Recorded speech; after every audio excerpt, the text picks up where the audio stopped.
ఆషాఢమాసం వచ్చేటప్పటికి కొత్తగా పెళ్ళైనటువంటి దంపతుల్ని ఒక చోట ఉండొద్దు అంటారు. ఒక చోట కొత్తగా పెళ్ళైన దంపతులు ఉండవద్దు అనడానికి అసలు కారణం ఏమిటంటే, ఏదో అంతకు ముందు పెళ్ళి అవుతుంది, ఏ చైత్ర మాసంలోనో వైశాఖ మాసంలోనో పెళ్ళి అయింది అనుకోండి. అయితే కొత్తగా పెళ్ళయింది కదా, వాళ్ళిద్దరికీ సంతోషంగా ఉంటుంది. యువతల శ్రావణ మాసం వచ్చేటప్పటికి వాన పడుతుంది. ఈ వాన పడేటప్పటికి విత్తనాలు చల్లాలి, లేకపోతే పంట రాదు. రైతు తెల్లవారుజామున 3 గంటలకో ఆకాశం మబ్బేసి గాలేసి చినుకులు టపటప పడుతుంటే గబగబా ఇంట్లో పెద్ద ఆయన నాగలి పట్టుకుని పొలానికి పరిగెడతాడు. కొడుకు కొత్తగా పెళ్ళయింది, తండ్రి వెంట వెళ్ళాలి, కానీ కొత్తగా పెళ్ళయింది కదూ, భార్యతో కలిసి పడుకుని ఉండిపోతే అత్తగారికి కోపం వస్తుంది.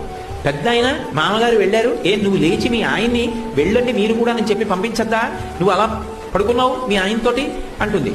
ఈ ఒక్క నెల ఆషాఢమాసంలో కానీ వాళ్ళిద్దరూ వేరుగా ఉన్నారనుకోండి, 6 నెలలు తినడానికి కావలసినటువంటి పంట వస్తుంది.